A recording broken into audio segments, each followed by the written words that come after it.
بسم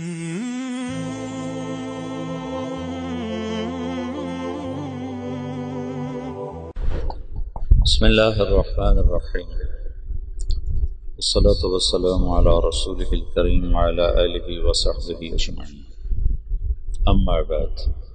ایک ہی راستہ شروع سے رسول اللہ صلی اللہ علیہ وسلم تک اللہ تعالیٰ نے اپنایا، اس میں کوئی دوسرا راستہ ہمیں نظر نہیں آتا۔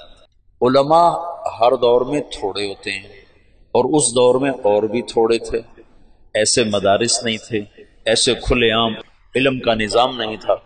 علماء تو بہت تھوڑے، اور اس دور میں بھی تھکے سے تھکا عالم بھی کوئی دنیا کا طلبگار نہیں ہوتا تھا۔ ابو ظبی سے ایک عرب آیا، پروفیسر تھا معاشیات کا، اس نے مجھے پکڑ لیا، کہنے لگا یا تم مجھے پاگل سمجھتے ہو یا بچہ سمجھتے ہو، جاہل۔ میں نے کہا کیا ہوا؟ کہ مجھے 1 مہینہ ہو گیا ہے، میں روز 6 نمبر سنتا ہوں، تمہارے پاس اور کوئی چیز نہیں سنانے کی؟ ریاض الصالحین 6 نمبر اور کوئی چیز نہیں ہے، مجھے پاگل سمجھا، تم مجھے جاہل سمجھا، میں ڈاکٹر ہوں، PhD۔ جب ان کا غصہ اتر گیا تو میں نے کہا یہ آپ کو کسی نے غلط بتایا کہ تبلیغ کا موضوع علم کی کثرت ہے؟ 40 دن میں آپ کیا علم سیکھ سکتے ہیں؟ 40 سال بھی لگائیں تو تھوڑے۔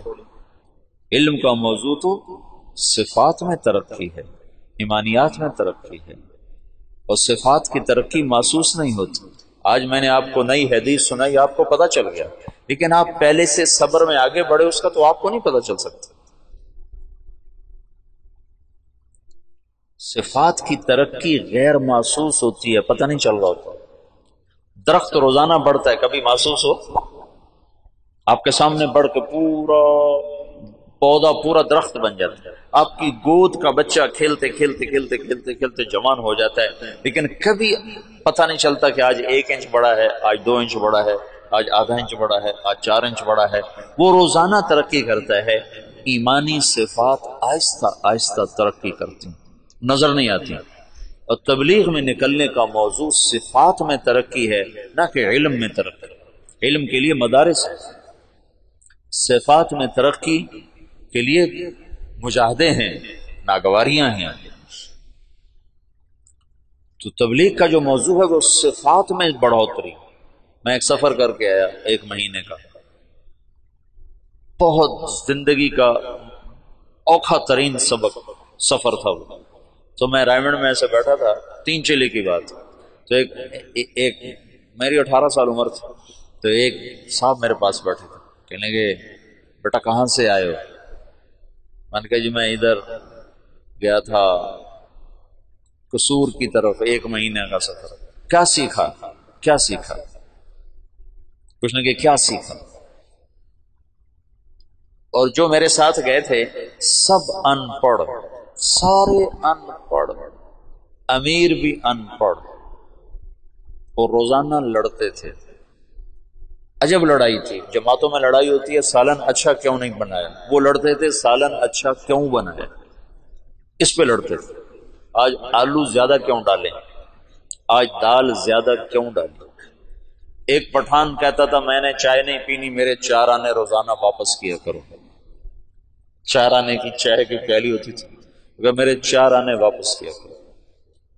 ایک تھا رنگڑ، اس کا نام تھا سلیمان، وہ بریلویوں کی مسجدیں جہاں جائے وہ اذان دینا شروع کرتا، اس کو امیر اور اس کی روزانہ لڑائی ہو۔ وہ کہے تو نے ریونڈ میں سونا نہیں تھا، اذان نہیں دینی، مسجد کے کام میں دخل نہیں دینا۔ وہ کہے ریونڈ والے کو ٹھیکیدار جو اذان دے گا اس کی گردن اونچی ہوگی، میں دوں گا۔ اب وہ بسی والوں کی لڑائی ہو گئی، تو نے اذان کیوں دی؟ وہ امیر اس سے لڑے، تو نے اذان کیوں دی؟ اس پہ دونوں کے آپس میں گتھم گتھا۔ ایک دفعہ امیر کی ڈیوٹی لگی کھانا پکانے کی، وہ اس کو کچھ نہیں ملتا کچھ نہیں، سالن نہیں بن سکا، تو اس نے چاولوں میں گڑ ڈال دیا، چلو میٹھے ہو جائیں تو کھائے جائیں۔ تو ایک ڈیرہ اسماعیل خان کا، تو اس نے ڈوئی اٹھا کے جو ماری نا اس کو کہ تو نے میٹھے چاول کیوں بنائے، ہم قرضہ لے کے آئے، تم نے اتنا پیسہ کیوں خرچ کیا۔ یہ سفر تھا، تو اس میں کیا سیکھتا؟ اور خرچہ کیوں کیا، اتنا خرچہ کیوں کیا؟ اور 1 مہینے کا خرچہ پتہ کتنا تھا؟ کرایہ ملا کر رائمنڈ سے رائمنڈ 27 روپے، 27 مجھے آج تک یاد ہے۔ 1 مہینے کا سفر، اور ہم رائمنڈ سے چلے قصور، قصور سے چلے مائی رابو، دیپال پور کی طرف ایک جگہ تھی، وہاں سے پیدل چلے اور کوئی 30 40 50 کلومیٹر کا سفر کر کے ہم دوبارہ قلعہ سوندا سے، وہ دیپال پور کے بالکل ساتھ ایک اڈا آتا ہے، وہاں پہنچے، وہاں سے پھر واپس قصور، قصور سے رائمنڈ۔ اس سارے میں کرایہ شامل تھا، اور کھانا ہم روزانہ خود بناتے تھے۔ پورے سفر میں شاید 1 یا 2 ہماری دعوتیں ہوئیں، اور وہ ہمارا ٹوٹل 27 روپے خرچ آیا تھا، اور اس پر بھی روزانہ لڑائی ہوتی تھی کہ تم نے آج سالن اچھا کیوں بنا۔ وہ عجب سفر تھا۔ تو اس میں سیکھنے کے لحاظ سے تو کچھ بھی نہیں، تمہارا ذہن ہے معلوماتی، تمہیں کوئی نئی چیزیں معلوم ہو تو تم ایسے کر کے بیٹھتے ہو، ایسے کرتے ہو، اور ایک ہی چیز دہرائی جائے تو تم یوں بیٹھتے ہو، یہ کیا ایک ہی بات دہرائی جا رہی، ایک ہی بات، یہ تو مجھے پتہ ہے، یہ تو مجھے آتی ہے، یہ تو مجھے معلوم ہے۔ صفات میں ترقی ہوتی ہے اسی صفت کو بار بار سننے سے، اسی کو بار بار بولنے سے۔ علم کی ترقی کے لیے ہے مدرسہ، تبلیغ صفات میں ترقی کا سفر ہے۔ ایمان کو روز سنو تاکہ ایمان بڑھے، نماز کو روز سنو سناؤ تاکہ نماز بڑھے، علم کو روز فضائل کو سنو تاکہ عمل کا شوق پیدا ہو، روز ذکر کرو تاکہ اللہ سے تعلق پیدا ہو، روز اپنے اخلاق سنو سناؤ تاکہ تواضع پیدا ہو، روز اپنی نیت کے بارے میں سنو تاکہ نیت اچھی ہو۔ یہ ایک چیز کو بار بار سنو۔ کہنے لگا آپ نے کیا سیکھا؟ میں نے کہا میں نے اپنی طبیعت کے خلاف رہنا سیکھا۔ یہ مجھے آج تک یاد ہے، 1972 کی بات ہے۔ میں نے کہا میں نے اپنی طبیعت کے خلاف رہنا سیکھا کہ وہ 1 مہینہ میرا 1 منٹ دل نہیں چاہتا تھا ان کے ساتھ وقت گزارنا، کیونکہ میں کالج سے نکلا، میں نے ان کو دیکھا سارے ان پڑھ دیہاتی، تو میرے جی میں آیا یہ مجھے کیا سکھائیں گے، ان سے تو پہلے ہی زیادہ میں جانتا ہوں، معلوماتی ذہن، معلوماتی۔ تبلیغ کا فائدہ ہے صفاتی نہ کہ معلوماتی۔ تم ایک ان پڑھ کی بات بھی دھیان سے سنو گے تو اللہ کی قسم تمہیں بیان کی حلاوت محسوس ہوگی۔ تم سنتے نہیں ہو، صرف بیٹھتے ہو۔ وہ کہنے لگا آپ نے بہت بڑی چیز سیکھی، ماشاءاللہ ماشاءاللہ، آپ نے بہت بڑی چیز سیکھی۔ مجھے نہیں خبر وہ کون تھے، ایسے مہمانوں میں تھے۔ ماشاءاللہ ماشاءاللہ، آپ نے بہت بڑی چیز سیکھی، کہ 1 منٹ کے لیے دل نہیں چاہتا تھا کہ میں ان لوگوں کے ساتھ رہوں، لیکن ساتھ چلا۔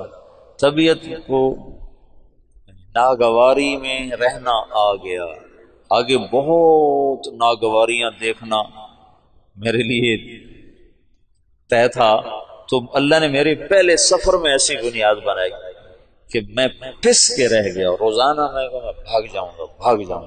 ایک دفعہ تو میں نے بستر باندھ لیا، بستر باندھ کے اور اس پر ایسے گھٹنے ٹیک کے اس کو گانٹھ لگا رہا تھا کہ مجھے اپنی حیات یاد، کیفیت یاد، یوں میں ایسے تھوڑا سا نیچے ہو کر میں نے اس کو گانٹھ لگائی اور اٹھانے کے لیے جھکا تو ایک دم پھر کوئی طاقت نے مجھے وہاں سے پیچھے ہٹا دیا۔ علم کا موضوع ہے تبلیغ میں تاثر اور عمل کے شوق کا پیدا ہونا۔ پھر جو تبلیغ میں ذکر ہے اس سے مراد مشائخ کا ذکر نہیں، تبلیغ میں ذکر سے مراد وہ ہے جو ساری امت کر سکے، وہ اذکار مسنونہ ہیں۔ اذکار مسنونہ ہی تبلیغ کی دعوت ہیں۔ تبلیغ میں کوئی ایسی دعوت نہیں ہے جس پر امت جمع نہ ہو سکے، اور امت کے جمع ہونے کے لیے صرف تبلیغ کا کام، صرف سنت الرسول ہے۔ اس میں بھی علمی طور پر، فقہی طور پر اختلاف پیدا ہو گئے فروعی درجے میں، تو کہاں اتفاق ہو سکتا ہے بات کے اذکار میں؟ صبح و شام کی دعائیں یہ ذکر ہے، اذکار مسنونہ یہ ذکر ہے، موقع کی دعا یہ ذکر ہے، قرآن کی تلاوت یہ ذکر ہے، دعا یہ ذکر ہے، اور اللہ کا دھیان بذات خود ذکر ہے۔ ذکر سے مراد مشائخ کا ذکر نہیں ہے کہ چشتیہ کا اور ہے، نقش بندی کا اور ہے، قادری کا اور ہے، سہروردی کا اور ہے، پھر کوئی اس کو رد کرتا ہے، کوئی اس کو رد کرتا ہے، لیکن مسنون ذکر کو کون تیسرا کلمہ پڑھو بھائی، کون کہے گا کہ یہ غیر اولا ہے اور یہ اولا ہے؟ درود شریف پڑھو، استغفار پڑھو۔ اس میں مولانا منظور نعمانی رحمت اللہ علیہ نے لکھا ہے کہ کتنے ظلم و ستم کی بات ہے کہ مشائخ کے ذکر کو ذکر سمجھتے ہیں اور رسول اللہ کے بتائے ہوئے ذکر کو ذکر ہی نہیں سمجھتے، اور مشائخ کا ذکر کرنے کے لیے تو اہتمام سے بیٹھتے ہیں اور رسول اللہ کا ذکر کرنے کے لیے اہتمام نہیں کرتے، حالانکہ مشائخ کے ذکر میں ولایت کا نور ہے اور میرے نبی کے بتائے ہوئے ذکر میں نبوت کا نور ہے۔ کہاں نور نبوت، کہاں نور ولایت، کہاں سورج، کہاں ستارہ؟ ستارہ تو نظر ہی نہیں آتا۔ میں صبح شام کی دعاؤں کا اہتمام کرتا ہوں، جب سے میں نے ادب المفرد پڑھی 1974 سے۔ مولانا نذر الرحمان صاحب نے ارشاد فرمایا کہ بچوں یہ وقت ہے، ابھی یاد کر کے پڑھنا شروع کرو، تمہیں شیطان کہے گا جب فارغ ہو جائیں گے نا پھر یاد کر کے پڑھیں گے، پھر تم ساری زندگی نہ پڑھ سکو گے۔ جیسے کئیوں کو شیطان یہ چکر دے سکتا ہے جب فارغ ہو جائیں گے نا پھر تبلیغ کریں گے، پھر تم تبلیغ سے فارغ ہو جاؤ گے، تبلیغ کے نہیں ہو، نہ علم کے ہوگے نہ تبلیغ کے ہوگے۔ تو میں نے صبح شام کی دعاؤں کا اہتمام شروع کر دیا، لیکن موقع موقع کی دعا میرے ذہن سے ذہول تھا، میں نہیں پڑھا کرتا تھا۔ ہاں باقی تسبیحات کا، تلاوت کا اہتمام تھا۔ جب میں مولانا سعید خان صاحب کی صحبت میں آیا تو میں نے دیکھا کہ وہ شخص چلتا پھرتا ذکر تھا، ہر موقع کی دعا، ہر موقع کی دعا۔ تو پھر میں اس کے بعد موقع موقع کی دعائیں، مجھے اللہ کا فضل ہے بہت سی یاد تھیں، کچھ یاد نہیں تھیں، تو پھر میں نے ان کو دیکھ کر مجھے یہ تھا، میں ان کے ساتھ ایسے داخل ہوا۔ 1985 میں وہ تشریف لائے پاکستان، ان کو سعودی حکومت نے ان سے وہاں کی سعودی جنسیہ نیشنلٹی واپس لے لی، ان سے تحریر کروا رہے تھے کہ تم لکھو کہ میں تبلیغ نہیں کروں گا۔ ان کا میں یہ نہیں لکھتا، کہ پھر ہمارا پاسپورٹ واپس کرو، ان کا یہ تمہارا پاسپورٹ۔ تو انہوں نے اسی وقت ان کو جہاز پہ چڑھا دیا، تو یہاں کراچی میں ان کو انہوں نے بھیج دیا۔ تو ہمارے دوستوں نے اسی دن ایک ہفتے کے اندر اندر ان کا شناختی کارڈ، پاسپورٹ بنوا کر ان کو پاکستانی شہریت دلوا دی۔ تو ان کو تو اس کا ساری زندگی رنج رہا کہ میرا مدینہ چھوٹ گیا، لیکن ہمیں بہت بہت نفع ہوا، اور ہمیں سے مراد میں نہیں، لاکھوں انسانوں کو ان سے نفع ہوا ان کے اس ہجرت کے سفر کی وجہ سے۔ اگرچہ ان کی واردات تھی کہ میں ایک دفعہ قطر میں ہم اکٹھے بیٹھے تھے تو بڑے ایسے یوں کر کے بیٹھے ہوئے تھے، تو بھائی واصف کہنے لگے مولانا بڑے غمگین نظر آ رہا ہے۔ میں نے کہا ہاں چہرہ تو ایسے ہی نظر آ رہا ہے۔ تو واصف منظور نے پوچھا حضرت کیا بات ہے، آپ بڑے غمگین نظر آ رہے ہیں؟ فرمانے لگے مدینہ یاد آ رہا ہے۔ تو اللہ نے ان کو مدینے کی موت عطا فرمائی، معجزانہ اعجاز تھا وہ ان کا مدینے میں رہنا۔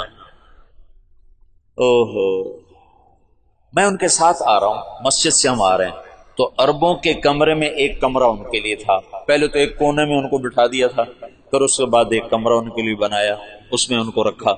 تو وہ اس کمرے میں داخل ہونے لگے۔ اب مسجد سے نکل کر عربوں کے کمرے میں جب داخل ہوئے تو ان کا اللہم انی اسألک خیر المولج و خیر المخرج، بسم اللہ ولجنا بسم اللہ خرجنا وعلی اللہ ربنا توکلنا۔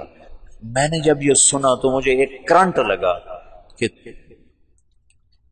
یہ شخص ہر موقع پر دعا پڑھتا، ہر موقع پر جو دعا مسنون تھی ایک دم ان کے منہ سے نکلتی تھی۔ اس کو تبلیغ میں ذاکر کہتے ہیں، یہ ہے ذکر والا۔ ایک عالم نے مولانا سعید خان صاحب کو خط لکھا کہ میں ذکر کو، تعلیم کو، تبلیغ کو جمع کر کے چل رہا ہوں۔ تو مولانا سعید خان صاحب نے اس کا جواب لکھوایا جو میں نے خود پڑھا کہ تبلیغ کے کام کے ساتھ صحابہ والا علم اور ذکر تو جڑ سکتا ہے، بعد کے مشائخ کا علم اور ذکر تبلیغ کے ساتھ نہیں جڑ سکتا، کہ صحابہ کا علم اور ذکر تبلیغ کے ساتھ نقل و حرکت میں تھا، اور بعد کے دور کے علم اور ذکر کا تقاضا بیٹھنے کا ہے اور تبلیغ کا تقاضا چلنے کا ہے، تو ان دونوں میں جوڑ ہو نہیں سکتا۔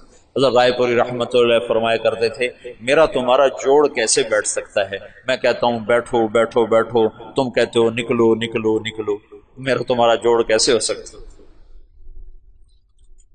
تو ذکر سے مراد ذکر مسنون ہے، ذکر دعا ہے، ہر موقع کی دعا تمہاری زبان پر اپنے آپ جاری ہو جائے۔ حسن حسین میں ایک نظر ڈال لو، تم سارے عربی پڑھے ہوئے ہو اور ماشاءاللہ سارے اچھے ذہن کے بچے ہو، چند دن اہتمام کرو گے پھر تمہیں اسکو یاد ہو جائے۔ مولانا کو دیکھ کر میں موقع کی دعاؤں کا عادی ہوا، ورنہ پہلے عادت نہیں تھی، صرف کھانے کی دعا، سونے کی دعا بس۔ لیکن ان کو دیکھا کہ ہر موقع پر دعا پڑھتے تھے، ہر موقع پر دعا پڑھتے تھے، یہ ذکر ہے۔ نظام الدین میں ہم تھے تو وہاں اب بھی سورہ یاسین کا ختم ہوتا ہے، مغرب کے بعد پھر دعا ہوتی ہے، پھر اس کے بعد کاروزاری ہوتی ہے۔ تو میں مولانا کے ساتھ تھا وہاں، نظام الدین بھی رہا، میں کافی عرصہ مولانا کے ساتھ، 1 مہینہ پورا ساتھ رہا۔ تو دعا شروع ہوئی تو میں بھاگ کے گیا، مولانا زبیر صاحب نے دعا کروائی تھی۔ دعا سے فارغ ہو کر میں کمرے میں آیا، میں نے کہا آپ دعا میں نہیں شریک ہو؟ کہنے لگے جو چیز صحابہ کے دور سے ثابت نہ ہو میری طبیعت اس کی طرف چلتی نہیں، میری طبیعت اس کی طرف چلتی نہیں۔ یاسین کا ختم، اس کے بعد دعا، یہ مشائخ کا ترتیب تو ضرور ہے تو اس کا انکار نہیں ہے، لیکن میری طبیعت ادھر چلتی ہے جو چیز صحابہ سے ثابت ہے، امت اس پہ جمع ہو سکتی۔ تو تبلیغ کا ذکر، یہ 3 تسبیحات، صبح شام کی دعائیں، موقع کی دعا، اور یہ ہاتھ اٹھا کے دعا مانگنا اور قرآن کی تلاوت، یہ ذکر ہے۔ چوتھے نمبر کا منتہا ہے کہ تم برے کے سامنے، برائی کے سامنے، برا کرنے والے کے سامنے صبر کر جاؤ، چپ کر جاؤ، یہ اس کی ابتدا ہے۔ اور اس کی انتہا ہے کہ تم اس کے ساتھ وہ کرو جو اللہ کہتا ہے باللتی ہی احسن، باللتی ہی احسن فاصدق صدیقک ان صدقت صداقتا۔ یہ علامہ دمیری نے ایک شعر نقل کیا ہے، بڑا خوبصورت، آخری مصرع میرے ذہن سے نکل گیا کہ دوست کے ساتھ دوستی نبھا اور دشمن کے ساتھ وہ کر جو اللہ کہہ رہا ہے باللتی فاذا الذی فادفع عدوک باللتی فاذا الذی فاصدق صدیقک ان صدقت صداقتا فادفع عدوک باللتی فاذا الذی۔ یہ جملہ اس شاعر کی فصاحت کی چوٹیوں کو بیان کرتا ہے کہ اس نے آیت کو کیسے فٹ کیا ہے۔ فاصدق صدیقک ان صدقت صداقتا فادفع عدوک باللتی فاذا الذی۔ واہ کیا کمال کرتا کہ یار سے یاری نبھا، یہ ہے اخلاق کا ابتدائی درجہ، چوتھے نمبر کا ابتدائی درجہ۔ اور چوتھے نمبر کا اعلیٰ درجہ کیا ہے؟ فادفع عدوک باللتی فاذا الذی، فاذا الذی بینک وبینہ عداوۃ کأنہ،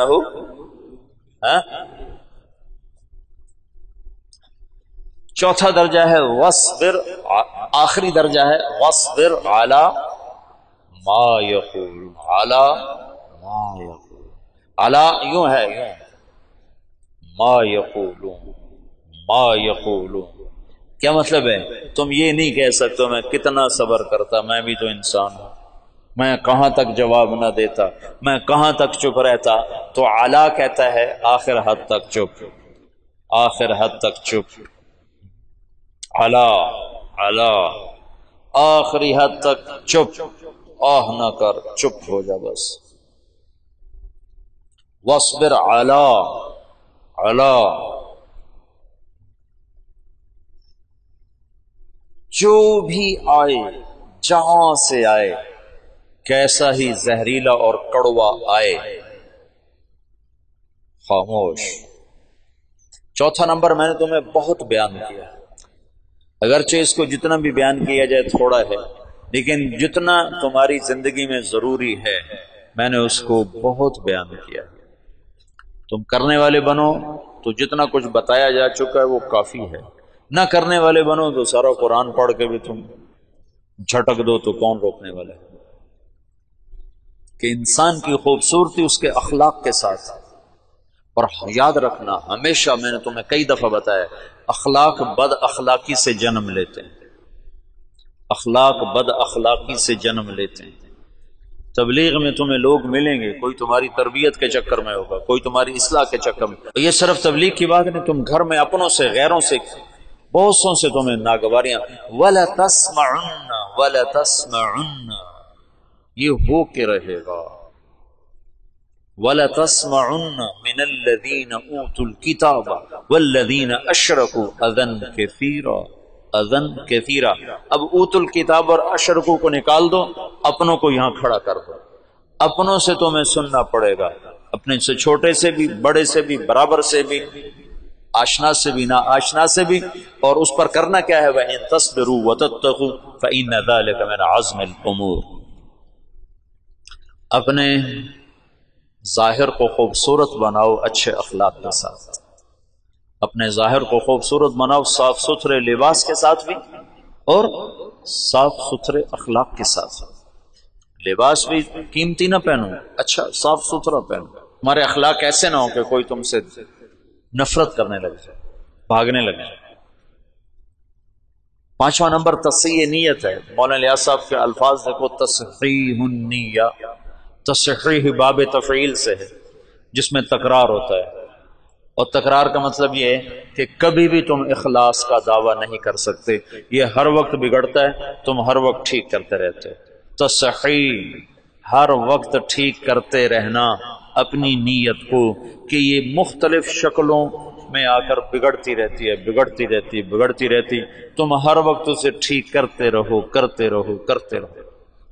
تو اخلاص کا ادنا درجہ یہ ہے کہ جب ریاکاری کا دھیان آئے تو تم استغفار کر کے اسے ٹھیک کرو.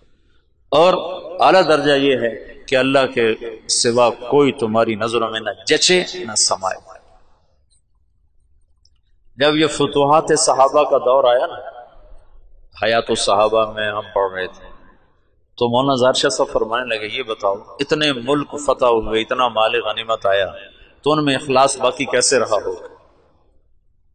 کیسے رہا ہوگا؟ تو اپنے طور پر ہم کوئی دلیلیں دینے لگے، لیکن کوئی بات وزنی سمجھ میں نہ آئی. پھر مولانا نے ہمیں ایک مثال دی. مثال کہ ایک آدمی جب بھینس خریدنے جاتا ہے تو دودھ پہ اس کی نظر ہوتی ہے، حالانکہ گوبر کا بھی بہت فائدہ ہے. اب ہم نے تو گوبر سے وہاں اپنا گیس کا پلانٹ چلائے ہوا ہے. ہمارے دیرے میں جتنی وہ چولہے میں آگ جلتی ہے وہ لکڑی کی نہیں ہے. ہمارا وہ پیچھے 7 بھینسوں کا باڑا ہے، تو اس میں ہم نے وہ گوبر کا پلانٹ لگائے ہوا ہے. اس میں روزانہ 2 من گوبر ڈالتے ہیں، 2 من پانی ڈالتے ہیں. سارا دن ہمارا چولہا جلتا ہے اللہ کے فضل سے. سارا دن وہاں اس گیس سے ہمارے کھانے پکتے ہیں، مہمانوں کی سیوا ہوتی ہے.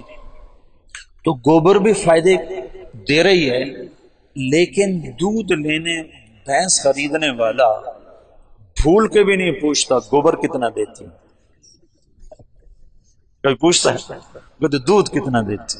ان کا 10 سر دیتی. کہاں ٹھیک ہے لے لو. یہ سدھپور گئے تو وہاں ایک الیاس نوجوان ملا کہ میں نے ایک بھینس مقابلے میں پیش کی، پورے پاکستان میں اول آئی میری بھینس. اس نے 34 کلو دودھ دیا تو پورے پاکستان میں اول ہے. 4 لاکھ میں بھی اسے نہیں بیچا، 4 لاکھ میں بھی نہیں بیچا. تو جو بھینس لینے جاتا ہے وہ صرف دودھ پہ نظر رکھتا ہے. صحابہ پر آخرت اتنی کھل گئی تھی کہ ان کی اور نظر جاتی ہی نہیں تھی کسی طرح. اس قدر آخرت مستاظر ہو گئی تھی. تو نیت ہر وقت بگڑتی ہے، لہذا تصحیح تصحیح تصحیح، عمل سے پہلے، عمل کے درمیان، عمل کے بعد. یا اللہ تو قبول کر لے، اس قابل نہیں. تبلیغ کا ابتدائی درجہ یہ ہے کہ یہ جو ادنا درجے کی نقل و حرکت ہے، چلہ، سال، 7 مہینے، 4 مہینے، 2.5 گھنٹے سے روزہ، یہ تمہارے معمولات میں شامل ہو. اور اعلیٰ درجہ یہ ہے کہ تمہیں دین کے مٹنے کا درد نصیب ہو اور سارے عالم میں اسے زندہ کرنے کی تڑپ تمہیں اللہ تعالیٰ نصیب فرما دے. جو مولانا الیاس صاحب نے فرمایا، اس کام سے 2 باتیں چاہتا ہوں، ایک اندر ایک باہر. اندر یہ چاہتا ہوں کہ اللہ پر مر مٹنے کے سوا اور کوئی جذبہ نہ ہو، اور باہر یہ چاہتا ہوں کہ اللہ کے پیغام کو لے کر ساری دنیا نگر نگر پھرنے کی شکلیں اللہ تعالیٰ قائم فرماتے ہیں. تو اس وقت کے تمام فتنوں کے لیے اللہ نے اس دعوت کو کھڑا کیا ہے. اس کی سادگی نے اس کی قوت پر پردہ ڈالا ہوا ہے. اس کی سادگی نے اس کی وسعت پر پردہ ڈالا ہوا ہے. اس کی سادگی نے اس کی عالمگیری پر پردہ ڈالا ہوا، بہت سادہ سا نظر آتا ہے۔ آج دعوت کا دور ہے، آج ہدایت کا نظام دعوت کے ساتھ چل رہا ہے کہ چند گھنٹوں میں لوگوں کی زندگی ایسے تبدیل ہوتی ہے کہ دیکھنے والے بھی حیران ہوتے ہیں کہ کیا ان کے پاس پڑیا تھی جو ان کو سونگائی اور یہ اس طرح ان کی زندگیاں بدل گئی۔ تو جو سودا مارکیٹ میں بک رہا ہو، ہر تاجر اسی کو لانے کی کوشش کرتا ہے۔ تو اس وقت تبلیغ کا سودا مارکیٹ میں بک رہا ہے، اسی کو بڑھانے کی کوشش کرو تاکہ تمہارا قیامت کے دن اجر بھی بڑھے، اللہ کا قرب بھی بڑھے، اللہ کے رسول کی محبت بھی بڑھے، تم انسانیت کی ہدایت کا ذریعہ بن کے قیامت کے دن اٹھو، تو یہ زیادہ بہتر ہے۔ تو یہ میں ایک تسلسل کے ساتھ پچھلے کوئی 8 دن تم سے بات کرتا رہا، یہ اختتامی مجلس تھی۔ یہ اتنا بڑا مضمون ہے کہ مولانا الیاس صاحب رحمۃ اللہ علیہ اس کو 18 برس بیان کرتے رہے، نہ ختم ہوا۔ مولانا یوسف صاحب 21 برس بیان کرتے رہے، نہ ختم ہوا۔ مولانا عمر صاحب رحمۃ اللہ علیہ 32 برس اس کو بیان کرتے رہے، نہ ختم ہوا۔ یہ تو نہ ختم ہونے والی چیز ہے، یہ تو بڑا مضمون ہے، میں کتنا بولوں، اس کی کوئی انتہا نہیں ہے، لیکن جتنا ضروری تھا وہ میں نے بتا دیا ہے۔ کرو گے نفع پاؤ گے، نہیں کرو گے فقیرانہ آئے صدا کر چلے، میاں خوش رہو ہم دعا کر چلے۔ ہمارا کام تو صدا لگانا ہے، آگے کوئی لے نہ لے اس کے اپنے مرضی ہے، دامن کھولے یا سمیٹے، دل کے دریچوں کو کھولے یا بند کرے، اس کا اپنا کام ہے۔ لیکن جہاں تک صدا لگانے کا کام ہے تو میں نے اپنی ہمت سے بڑھ کر تم سے بات کی ہے۔ اب آگے کرنا نہ کرنا تمہارے اپنے ظرف کی بات ہے، تمہارے اپنے لینے کی بات ہے۔